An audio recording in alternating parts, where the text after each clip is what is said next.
এখন আপনি কেমন আছেন বলুন স্যার? আমি ভালোই আছি এখন। তা আপনি যখন প্রথম এখানে থেরাপিতে এসেছিলেন, হ্যাঁ। আপনার ক্রিয়েটিনাইন কত ছিল? তখন ছিল প্রায় 8। প্রায় 8। তো এখানে কতগুলো থেরাপি আপনি নিলেন? ওইখানে আমার 6টা কমপ্লিট হয়েছে। 6টা থেরাপি কমপ্লিট হওয়ার পর আপনি রিপোর্ট করিয়েছেন। হ্যাঁ।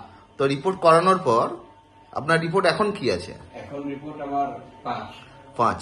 মানে তো এখন শরীর কেমন লাগছে আপনার? শরীর ভালোই আছে। কমে গেছে। হ্যাঁ। তার জন্য কি আপনাকে কোনো ইনজেকশন বা ট্যাবলেট কিছু খেতে হয়েছিল?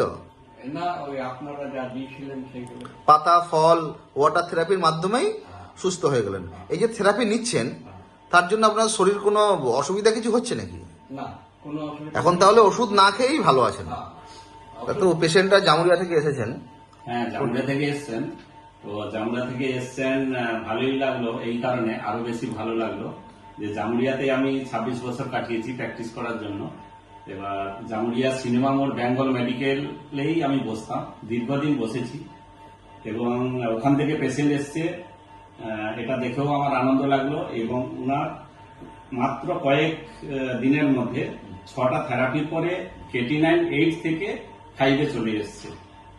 তা এই চিকিৎসার মাধ্যমে এভাবেই রেজাল্ট পাওয়া যায়, যেটা ট্যাবলেট, ক্যাপসুল, ঔষধ, ইনজেকশন করে হয় না, সেটা এই থেরাপির মাধ্যমে এবং ন্যাচুরোপ্যাথি চিকিৎসার মাধ্যমে ঠিক হয় এবং ঠিক তো আপনারা তো বাড়ির মেম্বার, আপনি ওনার স্ত্রী, তো আপনি কি বলছেন বলুন? পেশেন্ট কি আগে বাড়ির থেকে অনেক এখন ঠিক আছে। এখন ঠিক আছে? বাড়িতে খাবার টাবার কোনো খেতে পারতাম না, এখন আবার বেশ ভালো খেতে পারছি। খেতে পারছে? মানে জামুরিয়াতে কত দূর থেকে বর্ধমানে চিকিৎসা করাতে এসেছেন, তাতে আপনাদের কষ্টটা বিফলে যাচ্ছে না? না, কষ্ট হবে না, না। না, না। পেশেন্ট সুস্থ হয়ে যাচ্ছে, এটা আমার কষ্টটা এখন পর্যন্ত সাকসেসফুল। সাকসেসফুল। আগামী দিনেও আপনি ভালো থাকবেন, ডাক্তারবাবু যেগুলো বলেছে মেনে চলুন। হ্যাঁ।